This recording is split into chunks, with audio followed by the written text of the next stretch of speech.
Uh-oh, what's happened here?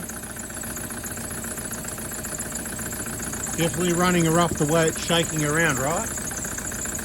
Don't worry about the belt squeal, that's aftermarket. It hasn't had the genuine BFE done yet. Bit tight.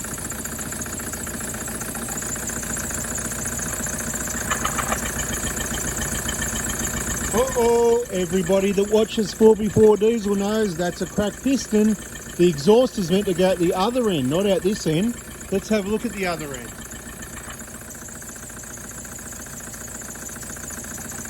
It's going to need a new long motor.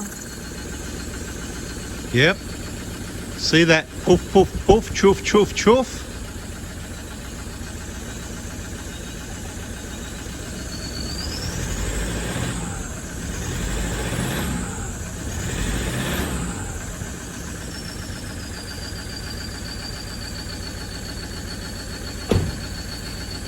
$328,000 kilometres. It's a long time. I'll give you my reasons why it might have happened again, even though I have in other videos. Check those playlists. 328,000 kilometres and 34. It is a April 2008 silver 120, just like mine. KDJ120R, 1kd-ftv. And yeah, A750F 5-speed auto, identical vehicle. Pretty damn clean too. This would run my car for a competition.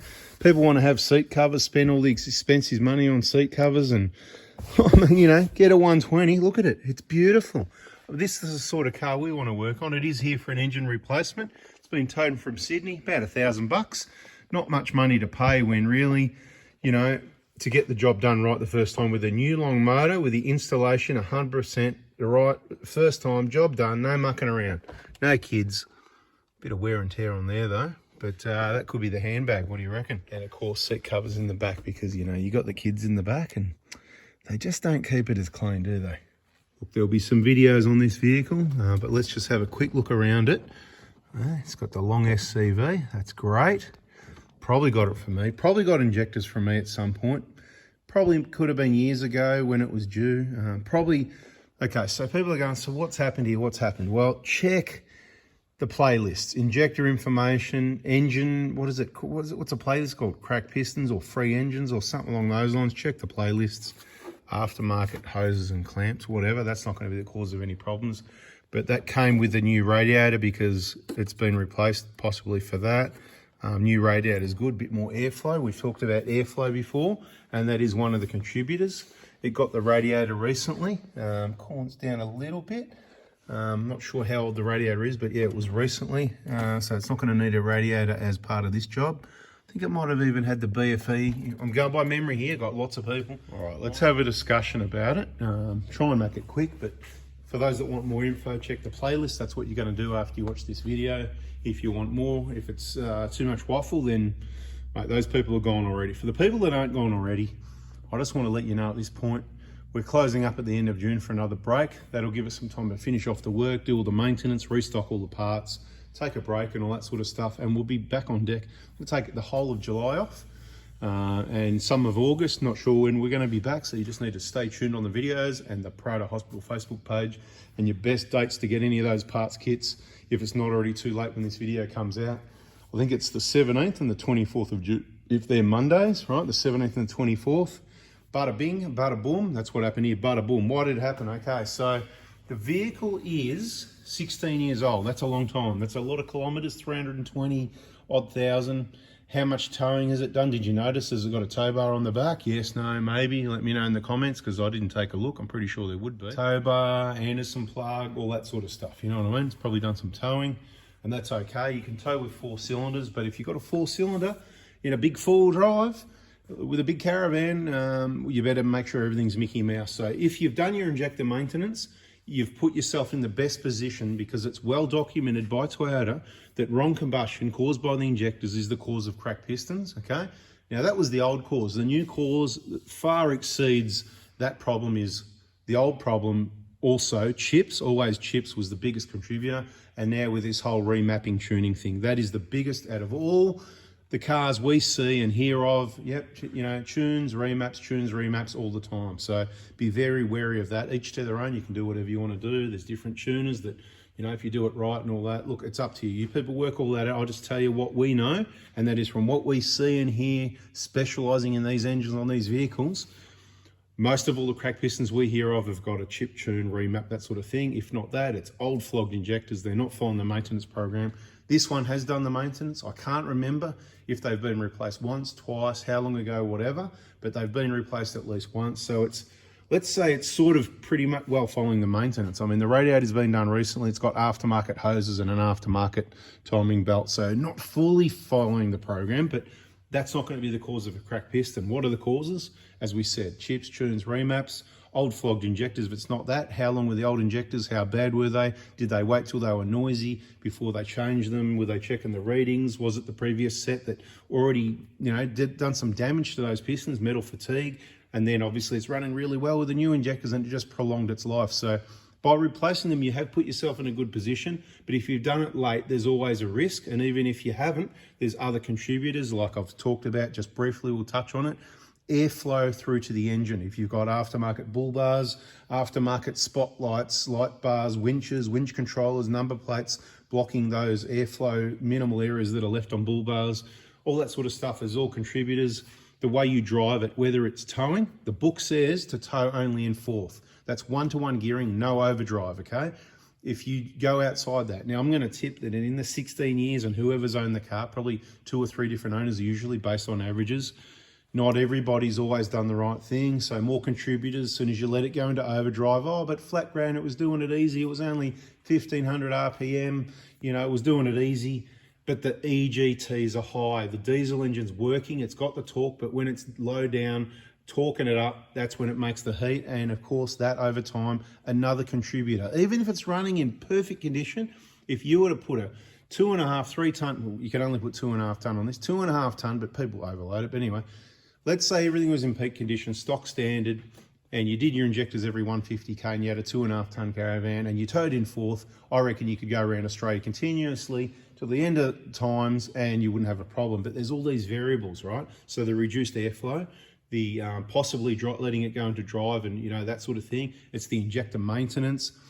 Also, of course, if you do get bad fuel, if there's a bad fuel thing going on, obviously that can cause some problems. These are your general things, but there's a number of contributors which we've talked about in videos. Like, so one of the crack pistons, one of the first ones we did here at this Prado Hilux 1kd-ftv engine replacement hospital, where we only use new, genuine engines, long motors that come with injectors in them, really well equipped, good value for money engine. We recommend against rebuilds.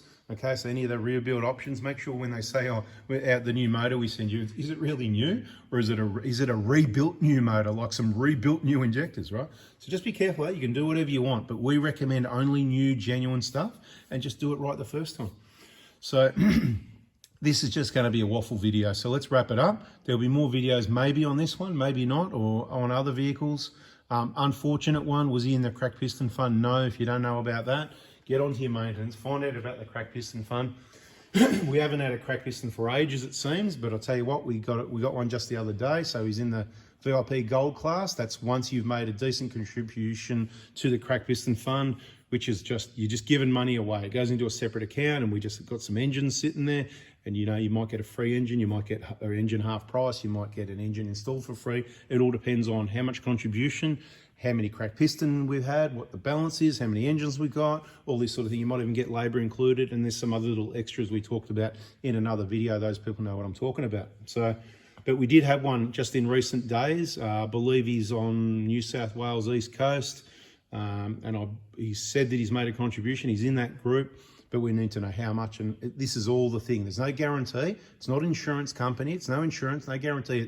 You're just making a donation to help other people. If it happens to be you, then unlucky you, lucky you. Depends which way you want to look at it, you know. I always say, make a positive out of anything if you can. Make a positive out of it. Why wouldn't you?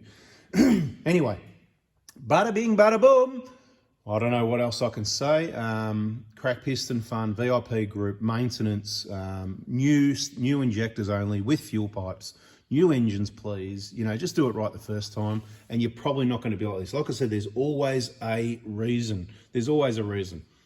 I was saying the first one we did here, the engine got cooked, right? So the EGR cooler over here, one of the very rare ones on the 1kd-ftv, internal leak, lost all the coolant out of the engine, cooked the engine 125 degrees.